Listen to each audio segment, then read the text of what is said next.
Okay, Artist Way, week 2, recovering a sense of identity. Let's do this. We got my book, we got my journal, and I am excited to do the weekly check-in. Let's start with the question. So it asks if I committed to doing my morning pages this week, and I can honestly say yes, every single day I have written 3 morning pages. I do it right before I go to work. And I'm someone who wakes up with a lot of morning anxiety. I'm just thinking of all the things that could go wrong and everything that I said that was cringy and just, I don't know. So the morning pages have honestly really helped me a lot with dismantling a lot of my morning anxiety, and I've been waking up feeling a lot better.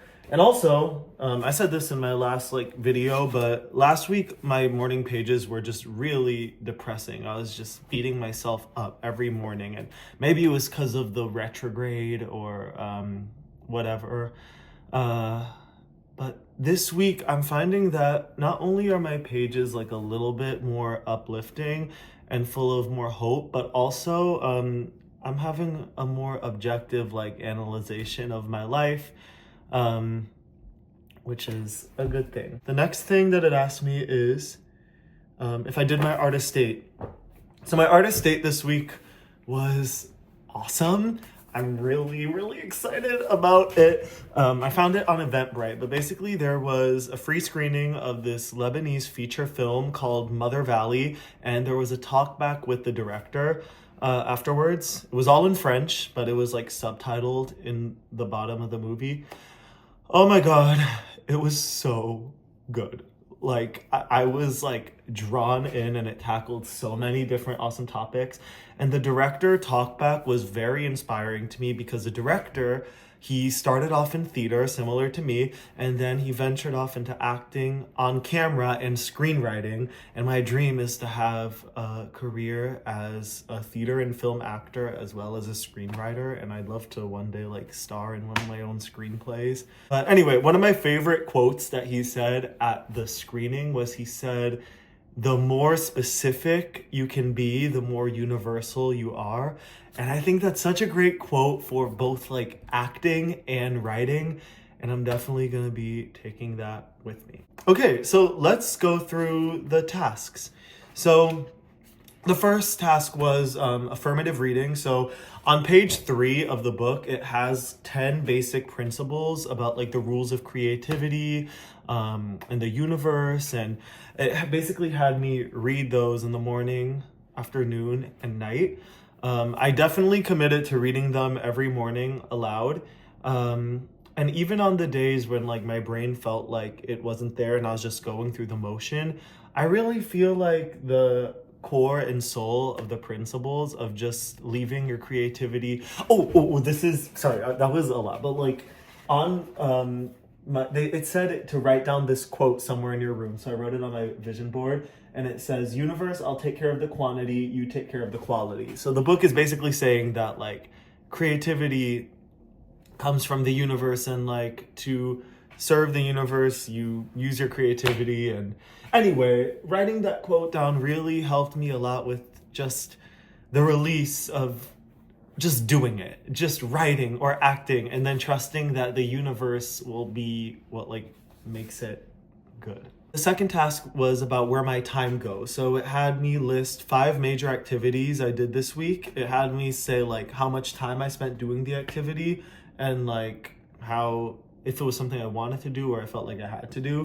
And then I had to take a piece of paper and draw a circle and write all the activities that served me that I want to keep inside the circle, and then everything I want to get rid of outside the circle. So my main activities this week: teaching. I work as a high school theater teacher part-time to support myself while I audition, and I spent 30 hours a week doing that. Going to the climbing gym, 6 hours a week. Okay, this is bad, but social media, 14 to 21 hours a week. So I ended up downloading an app called Opal, which basically blocks my social media time. Because I read an article that said at the rate that I'm going with the amount of screen time I use, I'll have spent almost 30 years of my life on my phone. which that really scared me. So we're trying to beat that habit. Calling. I love calling people. I spent 4 hours this week on the phone with friends and family. Reading, 7 hours. I read for an hour every day. Practicing and performing, I spent about 14 hours a week working on materials, singing, practicing, doing monologues, filming self-tapes.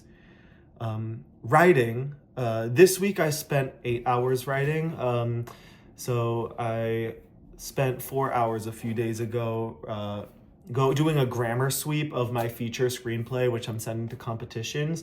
But when I was really in the nook of writing, I would spend 4 hours a day, like every single day, for months, just writing and writing.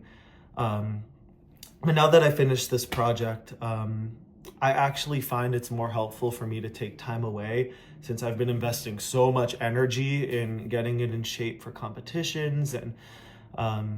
But I think now it would do me better to not fixate so much on it and move on to my other project, which I spent 4 hours on this week. It's in developmental process right now, but what I recently finished, it's called Imposter Syndrome. It's a magical realism rom-com, and it's a feature-length project. So that means it's written to be a movie.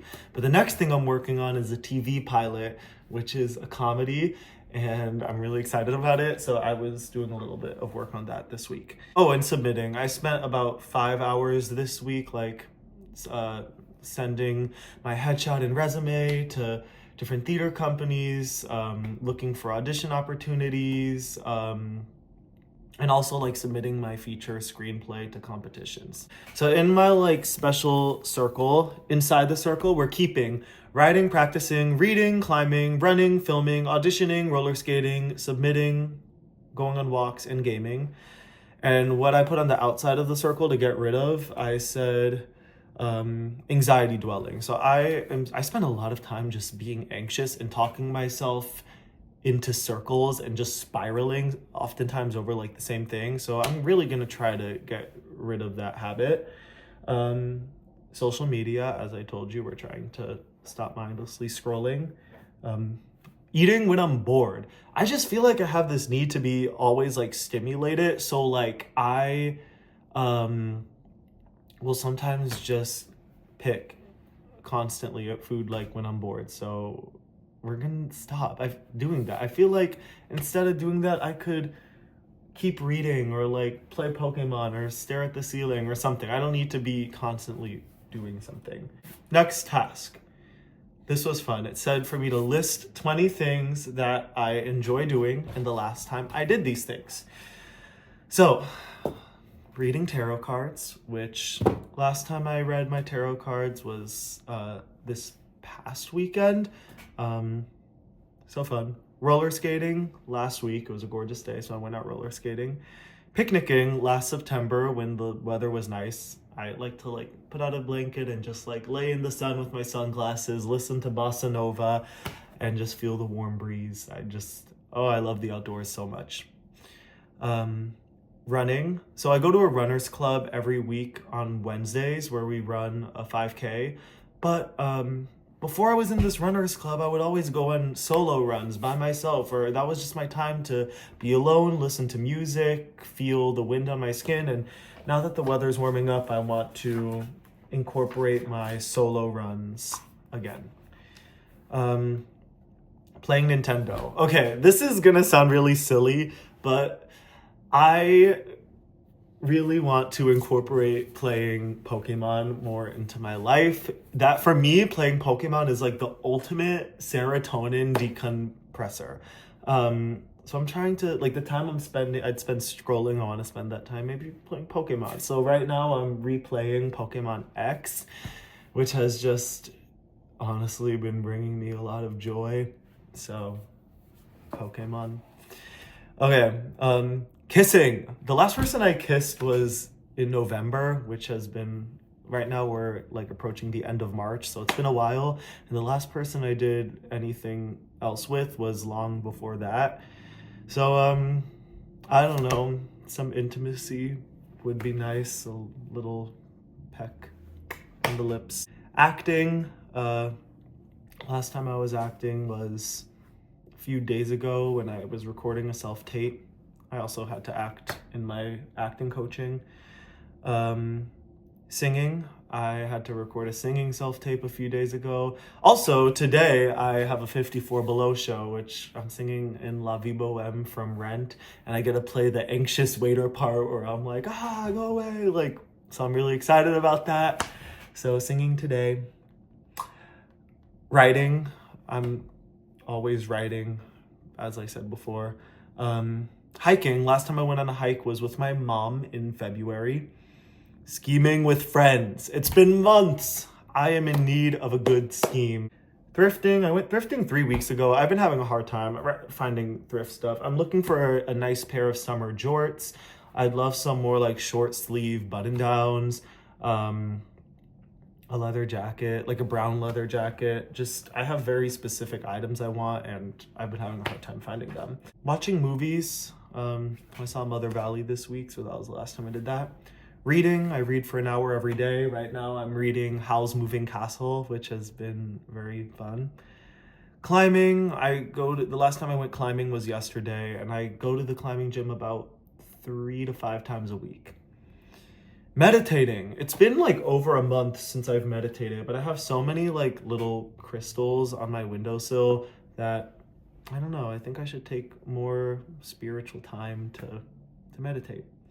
Drawing and painting. So before I was teaching theater, I was working as a sub at the school I now teach at, and to pass time with the high schoolers, I would paint pictures at like the front desk. Actually, on this gallery wall, anything that looks like janky is something that I painted.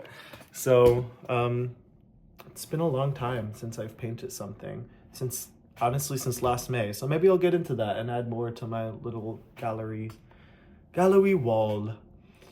Cuddling. I cuddle with my roommates a lot, but the last time I like really truly like cuddled someone, fell asleep with someone was 2 weeks ago from today. That's the last time I cuddled someone. Going to the beach. It's not really many beaches to go to right now since it's like not really beach weather, but last January, I went to the beach with my family in Florida. Tennis, last time I played was in January, but there's some free courts near my house that I want to start going to, approaching the summer. Then finally going on walks. I went on a walk yesterday, and I'm gonna go on another walk today. So I wrote at the bottom, I would like to run, hike, meditate, go on walks, picnic, and play Nintendo more. So yeah. Okay, so it had me write down 3 affirmations from week 1 every single day. So some of the ones that I loved from this week was there was a divine plan of goodness for me and my work. So I love that because it took a lot of the pressure off of me and just leaving it to the universe, doing the best I can, and leaving it's kind of like that saying, universe, I'll take care of the quantity, you take care of the quality. So that gave me a lot of release. I'm willing to create. Sometimes there's such like a mental hurdle, like actually getting myself to get up and create. So I like that one. And then finally, my creativity always leads me to truth and love. Love that. Okay, so this was, so last week we had to write down 5 imaginary lives. So it told us to add 5 more. And when I was looking at my imaginary lives, I realized I didn't write down my 3 dream imaginary lives. So maybe this is a cop-out, but the first 3 I wrote for this week were the obvious. I wrote Broadway actor, film actor, and screenwriter, which that is like, I would love to do all 3 of those at once. Like I want to act on Broadway in films and write screenplays and like hopefully star in some of my screenplays. That is my dream come true. Another thing I said, an international tour guide. So while I was in Iceland last October, we had this awesome tour guide. She was from Greece and she took us through like all the ice caves. And I think I'd love to dedicate a a year or half a year of my life to live somewhere international, maybe Iceland or Greece or Australia or London, and take people through like nature tours. I love nature, and I think I'd learn so much, and I think that'd be cool. Then the fifth thing, I said a novelist. I'd love to write a novel. I know I'm focused on the screenwriting and the acting, but maybe down the road I'll take a stab at it. Then it had me draw this pie chart, which each like slice of the pie had like a different aspect. And I had to draw like a dot as to like how satisfied I am with that aspect. So exercise, I would say I'm pretty satisfied with that. I can't speak. I go climbing, running, roller skating, walking. I do yoga. I feel like I live a pretty active life. Play, I think play has kind of come to a lull for the winter season, but now that we're approaching spring and summer, I want to be having more like whimsical, playful experiences. Work, that's sitting on the lower end for me. So as much as I do appreciate my job as a teacher and I love like my students, I really would love to be acting and writing full time. I want my job to be my craft. So once that is the case, I will feel more satisfied with my work life, I'd say. Friends, I'm very satisfied with. Oh my God, I have such amazing friends. I'm so grateful for all of them, and they just make everything feel so worth it. So that's very high. Romance, I am not satisfied with. It's been a very long time. Okay, so this was 10 changes I want to make in my life, or like 10 wants. So I had to say I would like to blank for 10 things. 1, I would like to work as an actor more than a teacher, so to book something as soon as possible. 2, I would like to sign with a really good agency. 3, I would like to star in my screenplay Imposter Syndrome. That is my number one dream. 4, this is a long shot, but I would like to win the Nicholl Fellowship, among other screenwriting competitions. I'm a newbie screenwriter. This is my first jab at it, but to win a screenwriting competition and like just to get a chance at being in that industry would be amazing. I'm actually in quarterfinals for the Fast Track Fellowship, which is really exciting news. So I'm just waiting to see what else the universe throws at me. But I'm just enjoying this like opportunity to submit and that kind of thing. 5, I would like to revamp my website and reels. I'm waiting to get some film footage from some short films I did, so hopefully that will be like good stuff to make new reels out of, because it's been a while since I updated my material. 6, I would like to be in the audition game consistently, without having to do the whole non-EC EPA thing, which I had committed myself to a year, and then I kind of have taken a step back because I need the money that I make from work to live. So I'm hoping that with a really good agent, like I will get to be in the room more, because I have been feeling like I'm not really in the room much. This one's an obvious one, but I would like to have a successful career as an actor and screenwriter. 8, I said I would like to get into better vocal and acting shape. So I'm starting to work with an acting coach to get myself back on track. And I have my first voice lesson this upcoming week, which is my first voice lesson in a very long time. So I'm quite excited about that. 9, I said I would like to be very toned and fresh looking. I think like I'm happy with my body, but like I'd love to be one of those like real, not like buff, but like just very obviously, like, you know, those guys you see and you're like, yeah, they go to the gym, you know, that'd be kind of cool. I don't know if that's conceited, but I'd like that. Then 10, I said I would like to stop being so anxious. I feel like I'd get such a huge portion of my day back if I wasn't spiraling in anxiety all the time. So yeah, so that was this week's Artist Way, recovering a sense of identity. Next week, we're going to be moving into recovering a sense of power, which I think I could really benefit from. Anyway, I cast a magic spell on you to have an amazing day and an amazing life and time. So yeah, okay, bye.